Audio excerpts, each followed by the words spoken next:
If you were born between 1830 and 1840, your parents would see you as another child in a familiar hierarchy. Rulers and landlords above, clergy and elders setting the rules, most people surviving through hard work with their hands. There are no cars, planes, phones, or radios. Nights are lit by candles, oil lamps, or gas lights in a few busy streets. News moves as fast as horses and ships can carry letters. Your parents assume your life will mirror theirs. Early work, maybe a little schooling, marriage if you live long enough, children, illness, and constant worry about food and money. They don't yet see how completely your generation will be drawn into factories, dense cities, and a world where distant events can hit home quickly. As a child, your world is small and tangible. In the countryside, your days revolve around fields, animals, and seasons. You learn early that too much rain, too little sun, or a plague on crops or livestock can mean hunger for everyone. You help with chores as soon as you're able, hauling water, collecting fuel, watching younger siblings, guarding animals along hedgerows. In a town, your world is narrow streets, markets, and workyards. You see small shops and workshops. You wake to the sound of carts, voices, bells from a church, mosque, or temple, maybe the whistle of a nearby mill. School, if it comes into your life at all, is brief and strict. Many children attend only a few years, or not at all. You memorize letters, prayers, and simple arithmetic at shared desks under the threat of the cane or switch. Books are few and precious. Illness and death are close companions. Contaminated water, poor sanitation, and limited medicine mean fevers and epidemics sweep through often. You may lose a brother, sister, or parent before you truly understand what adulthood is. Yet childhood isn't only fear and work. There are games in lanes and fields, festivals that punctuate the year, stories told by candlelight. In your teens, roughly the late 1840s into the early 1850s, you start to feel the century's machinery press on your life. You may see factories and mills growing larger, powered by water wheels and steam. New chimneys rising near rivers, canals, or coal fields, belching smoke. More young people leaving farms to work in towns, chasing wages they can count. You hear about bad harvests and rising bread prices pushing people into protest, riots or demonstrations when wages are cut or work disappears, demands for constitutions, expanded voting rights, or national unification and independence. In some regions, you witness soldiers in the streets, barricades, or crowds confronting authorities. Either way, you realize that the order your parents took for granted is under strain. Railways are being built. You see surveyors marking out lines, gangs of labourers digging cuttings and raising embankments, iron rails being laid across fields that used to be quiet. The idea that you might one day travel to a distant city and back in the same week moves from fantasy to possibility. As a teenager born in this decade, you feel that adulthood will not be a simple copy of your parents' path. In your 20s, mostly the 1850s and early 1860s, you step fully into adult life right as industrialization bites deeper. Your working life might mean farming land that now competes with imported grain and early machines, leaving smallholders squeezed. 12 or 14-hour shifts in textile mills, ironworks, mines, or workshops, breathing dust and fumes. Domestic service for families whose wealth comes from trade, industry, or bureaucracy. Years spent as a soldier or sailor, sent where your government or empire needs force. One injury, one layoff, one bad season can ruin you. Poor relief is minimal. Charity is uncertain. Many in your generation decide they cannot stay where they are.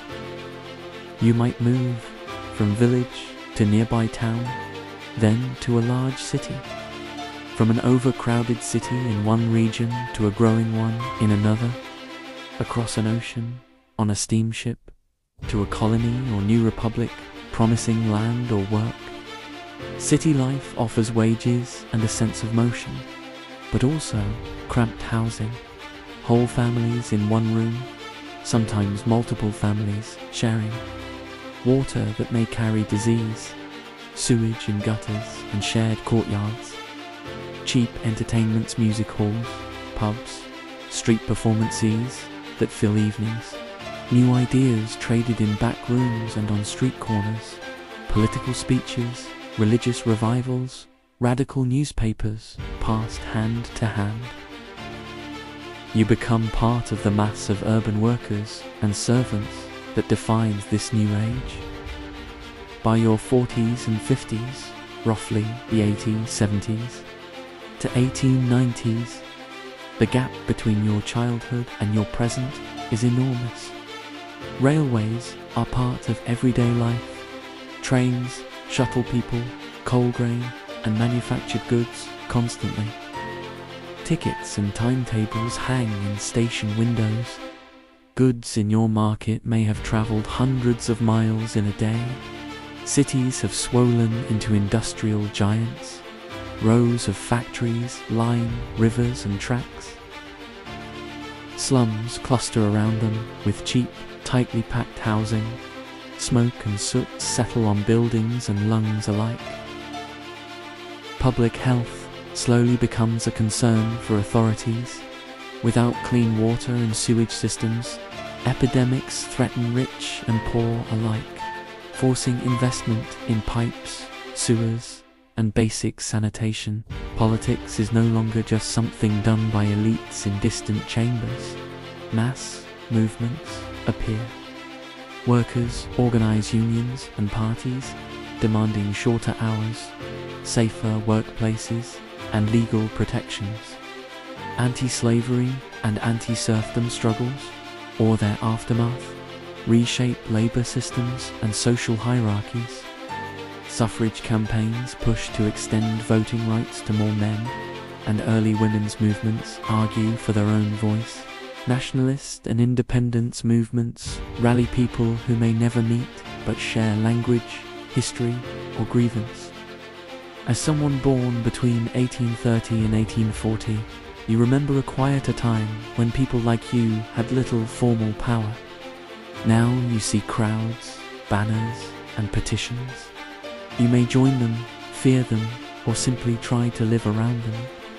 In your 60s and 70s late 19th century, or an elder in a world wired together by telegraph lines and steam routes. You see, telegraph wires tracing roads and railways, carrying messages in coded pulses. News can move across countries and oceans in minutes. Newspapers stuffed with international stories, wars, alliances, stock crashes, scientific discoveries, imperial conflicts. Photography capturing not only portraits, but slums, factories, parades, and battlefields. You might sit rigidly in a photographer's studio, told not to move while the plate is exposed. That image may become the main way future generations picture you. Steamships cross oceans on regular schedules. Migration is part of many family histories.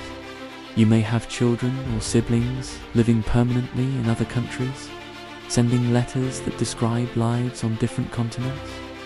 You've watched how fast the communication and transport shrink the world, making distant events more immediate. If you live into your 80s or 90s, you reach the early 1900s. Around you, electric lights brighten more streets, shops, and wealthier homes. Telephones buzz in offices and some houses, carrying voices instantly across town. Factories are larger, machines more powerful. Work is more productive but can feel more impersonal.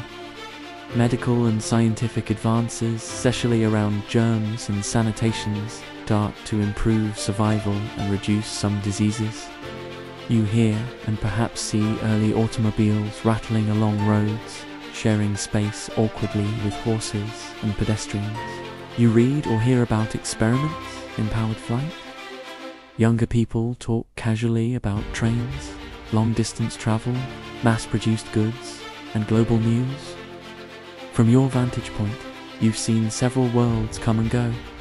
The rural, slower society of your birth, the grimy, explosive growth of industrial cities, the wired, loudly political end of the century that feels like the start of something even faster.